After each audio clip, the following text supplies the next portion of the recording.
Yo, what's good, everybody? And thank you for tuning in to another Tyler Perry Sisters video. If this is your first time coming to my channel, welcome. If you are a returning family member, then you already know what it is and what it always will be. Be sure to like, comment, share, subscribe. Tell somebody to tell somebody, all that good stuff if you choose to. But if not, just sit back, relax while we get into this thing. It could be considered messy, but I'll let y'all be the judge of that. Yeah, I just want to, let everybody know that I'm back. Baby, life was lifing and I needed to take a sabbatical, and I did. And I've enjoyed my time away, but I am back, and it's always good to engage with you guys and read your comments. So let's get this thing going. So this particular video is me answering questions, and there are a lot. But this particular video, I think I'm only going to answer about 7 or 8 because I really want to give you guys intuitive and reflective responses and not just one word, answers. So hopefully you guys like the video, and it's definitely going to be more. This is definitely going to be a series because there are so many questions that I have received. So the first question is, what do you think is the biggest mistake Fatima has made since being with Zach?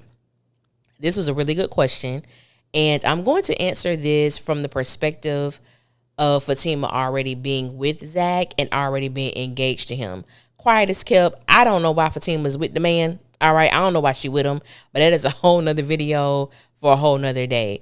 The biggest mistake I think Fatima has made is being legally responsible for Michael. I believe it can definitely be lost upon the fandom that Fatima and Zach have only been together for 6 months, at the most 7. And, well, I'm going to say 6 months because we can kind of gauge it by Karen's pregnancy.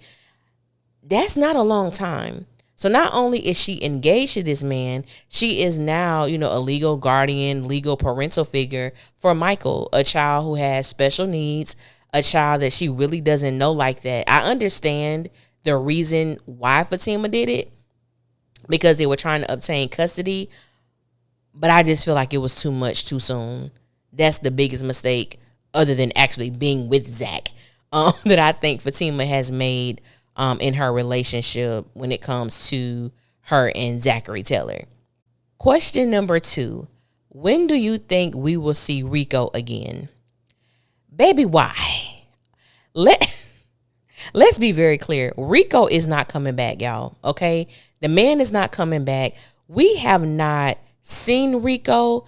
No one has even uttered that man's name since 2019. We are in 2024. Give it up. Okay, give it up.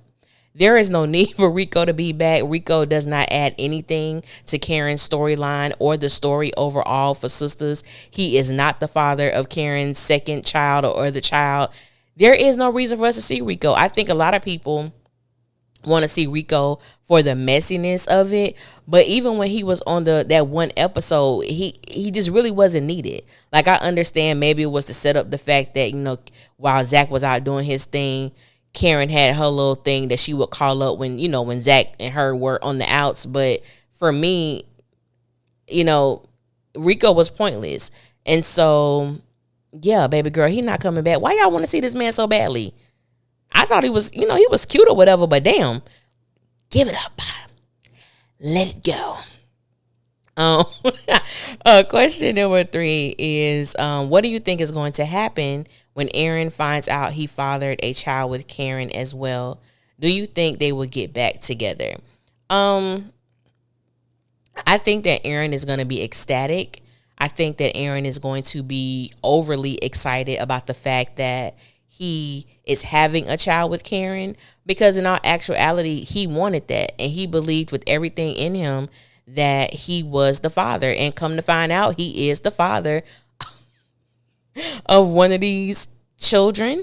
And I think that he is going to be a rock for Karen. I think he's going to be a staple for her. Being a constant presence, making sure she's okay, making sure she's doing all the things she's supposed to do to have a successful and healthy pregnancy.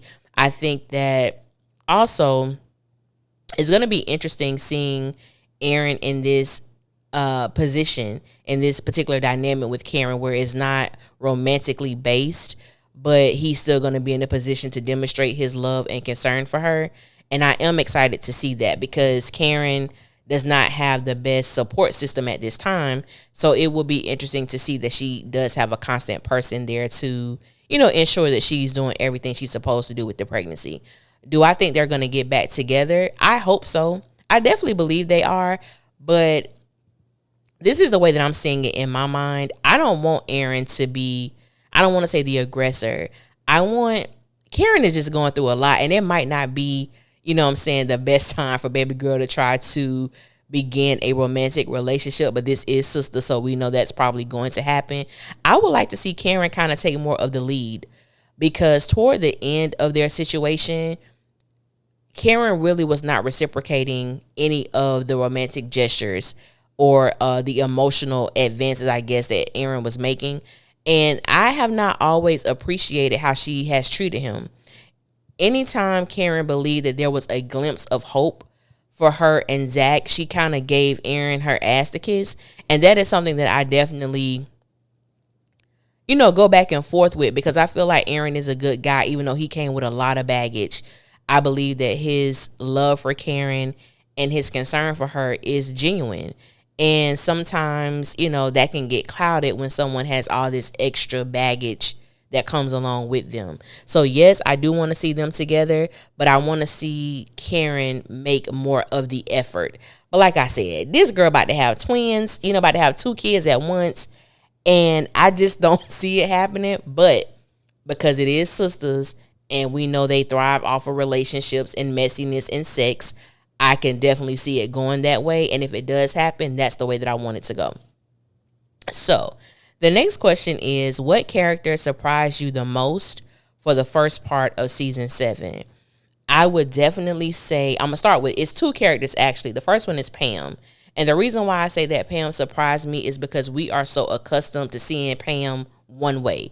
She nosy as hell, she messy as hell. But one thing has always been for sure that we've never had to question is Pam's loyalty to Karen.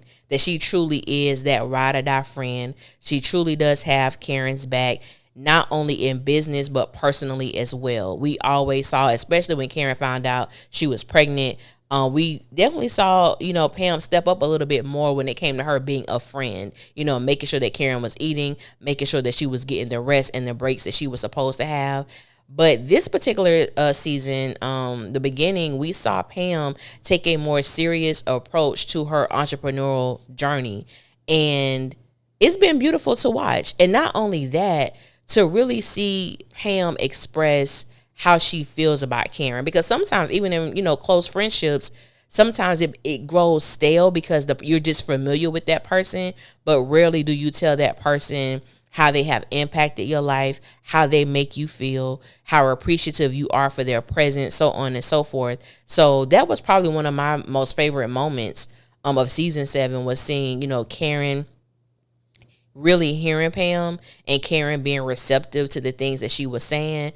And so I would say Pam. Pam really shocked me just by her, just being serious about what she was doing. And also, I think the movement of Pam's Roots to Riches is a prime example of some people may not buy into your vision initially. They may not understand what you're trying to do. But when you have a clear, vision of what you're trying to do, where you're trying to go, and how you're going to do it, people will begin to flock to what you're doing if you stay fast on the journey that you're supposed to be on. So I really appreciated this story, and Pam being the person that, they decided to filter it through.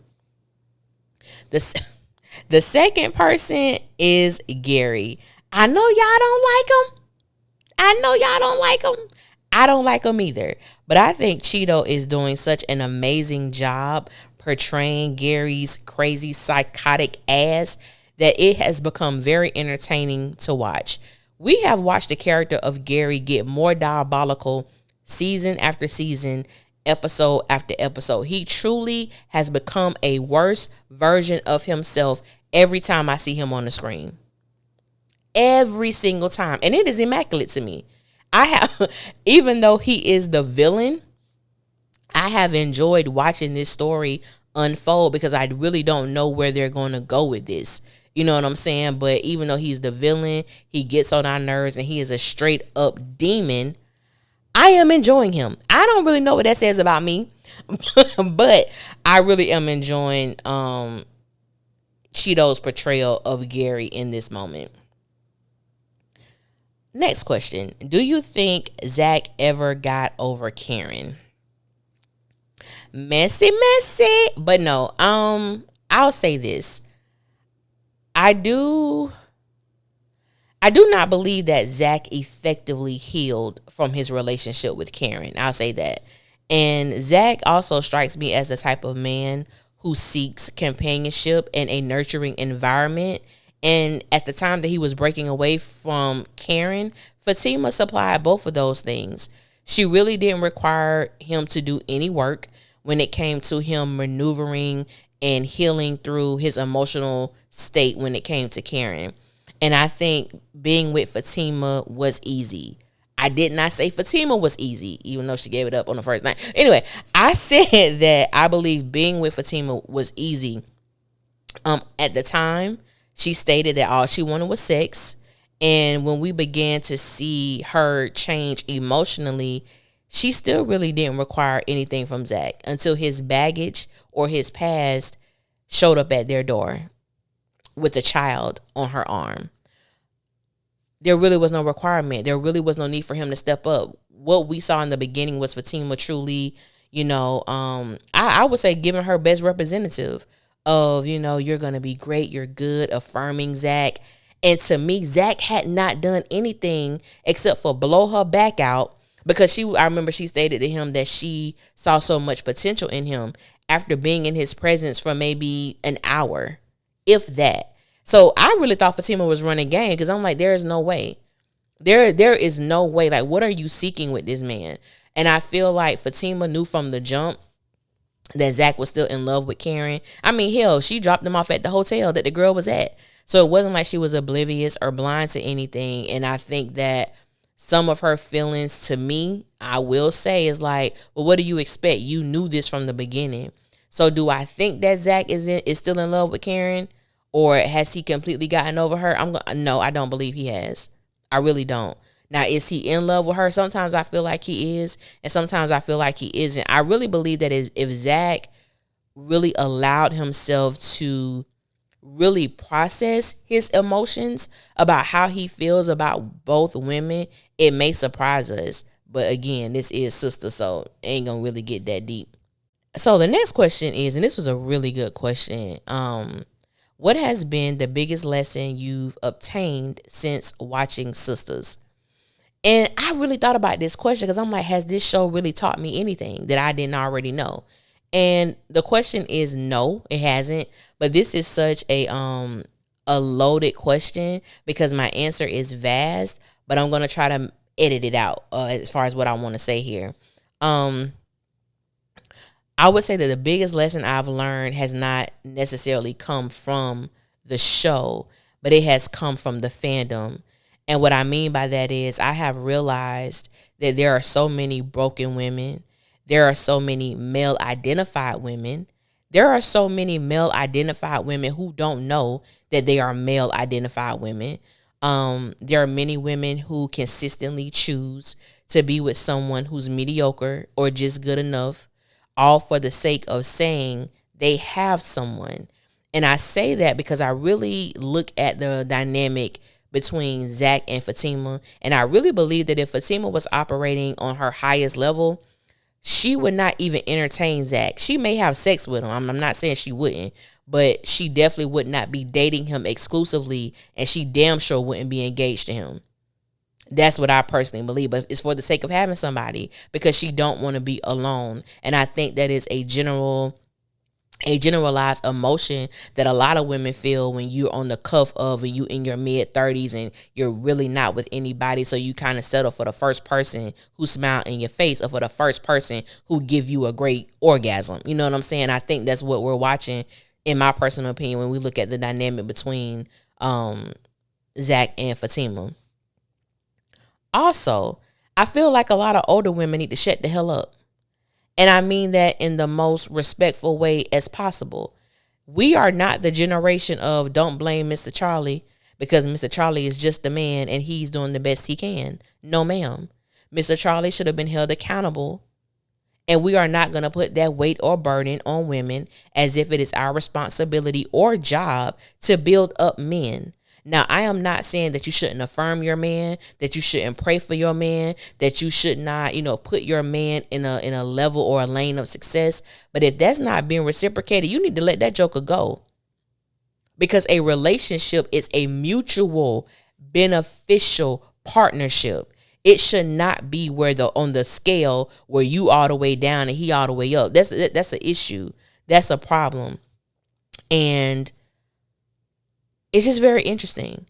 A lot of the times when I talk about male identified women are a lot of women who blame Zach's upbringing for how he is and how Fatima should have this enormous amount of compassion and empathy and sympathy for him because, he came up with a mom who was strung out on drugs and his father wasn't there and he's been in jail. And when I think about that, it's interesting because I don't see those same women have that same fight for the women on the show, because we all know that all of these women, for the most part that we know, came from broken families, came from fatherless homes, came from their mother being the breadwinner, their mothers providing for them, missing the father aspect in their, in the age where it was so necessary, where it was so important for their, just them holistically. Having a father figure, telling them that they're gorgeous, that they're beautiful, that they're smart, that they could do anything they want to do, and that coming from a male's voice. I don't think any woman on the show had that. We know Andy's father died when she was young. Karen's father was in and out. It seemed like Danny doesn't have a great relationship with her father, and I'm really not sure about Sabrina's dad, but they don't mention them. So I really have no clue, but that's one of the things that I would say I have learned so much, and it is such a hard thing to read. Like, I know, we get on here and it's for entertainment purposes, and I get all of that. But when you really have like conversations with people and you see people say some of the things that they say and you realize this is how they really feel, it's sad. Now, don't get me wrong. I have, in my younger days, you know what I'm saying, I was wild and I was in some really dark places at times. And when I made the decision that I wanted to be better, I wanted to be a better version of myself, I had to do the work. And a lot of times I feel like people just don't want to do the work. So it's easier to settle. It's easier to just get good enough. It's easy for that. You don't have to do the work. You don't have to deal with yourself, assess yourself, realize how jacked up you are, and do the work to become better. It's just easy to be with someone who's not going to challenge you. Be with someone who's not going to call you out. And I think for me, that has been my biggest lesson, because I don't rock in circles like that. Like, that's not a reflection of my friendships or my sisterhood with my friends. So listening or reading comments from other people, I'm like, damn, I can't even imagine what that sister circle must look like, because that's detrimental, because nobody is being the example. You know what I'm saying? So I would say that has been my biggest lesson, just really understanding the state of the Black woman as a collective and the mindset and what a lot of us are willing to accept for the sake of not being alone. I did not expect that answer to be that long, but that's really how I feel. And the last question is, in your opinion, do you think Sisters will be revered as other prominent Black shows like A Different World, Living Single, Martin, Moesha, and Girlfriends? I want to preface this. My answer is no. But I want to preface this because I want to say that I highly respect every actor and actress on Sisters. I do. I support the things they do outside of the show, and I really respect them as artists. However, when it comes to Sisters, I do not believe it will be revered as the shows that I mentioned, mainly because I don't think it has staying power, in the sense of whenever Sisters come to an end, I do not believe that in 10 and 15 years after, we're going to be talking about it. I think it's gonna be mentioned as in, you remember that show Tyler Perry used to have with them girls? I think it's gonna be like that, and I think that is sad. I think it's sad, but at the end of the day, that's just what it is. I think that the other shows that were mentioned, they were such staples in the Black community, and even though Sisters reach a wide, variety of Black women and culture and things of that nature, really, what's the competition that they have? And not only that, it's backed by Tyler Perry. His name is stamped on it, which is a huge thing in the Black community. And regardless of how these women look, regardless of what they're going through, because it seems like I understand there is drama and all of that stuff, but everything with Sisters is on steroids. You know what I'm saying? Sadly, I just don't. It had the possibility of being revered, and then some way or another we took a wrong turn and we ain't came back from that wrong turn. You know what I'm saying? So it is what it is, and maybe sometimes entertainment is just entertainment, and it's not supposed to be prominent. It just is what it is, and that's how I view Sisters. Unfortunately, it started out being one of my favorite shows, and now I watch it for the sake of doing my reviews, engaging with the audience, being with Erica and doing our Sisters Keeper, because that is something that I genuinely enjoy. But if it was not for me reviewing this show, if it was not for our Sisters Keeper, Sisters would be a show that I will watch on a Sunday after I've done everything I was supposed to do, and I'm just chilling and I just need something for entertainment purposes. That's exactly how I will watch it if things were different in my life and I wasn't reviewing it and I didn't, do the show with Erica. And that's no diss to these women. I appreciate them so much for lending their talent to this show, because it has opened my eyes to them, because most of them I did not know. But I'm grateful for that, and honestly, that alone. Well, that and the community that I have built, the community that you guys have allowed me to be a part of with you and you with me, that is the most beneficial and the most satisfying experience of the sister experience. You know what I'm saying? It's the people that I've been able to meet and speak to and talk to and form relationships with. That's what motivates me. But yeah, so those were the questions for this particular video, and you guys can email me if you choose to, or you could put your questions down in the comments if it's something about Sisters. I am working on the personal video. Now let me just say, some of y'all tried me with some of these questions, but I'm going to answer them unless I just feel like this is like really none of your business, which I don't think I found anything like that. But I'm working on that video, and thank you guys for riding with me as I took this pause. Nobody asked me when I was coming back, and I appreciate that so much because I needed it. My family the past like 2.5 months, 3 months has experienced so much loss in pertaining to death.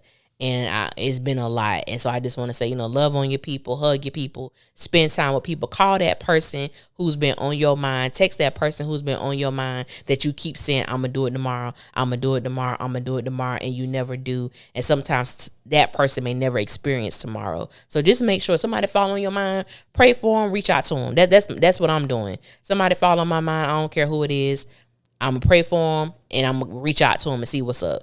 But I just wanted to encourage you guys to do that. Stop putting off tomorrow what you could do today. So I appreciate you guys so much. Thank you for listening. If you made it to the end of this video, I appreciate you so much. And I will holler at y'all later. And y'all be safe out there.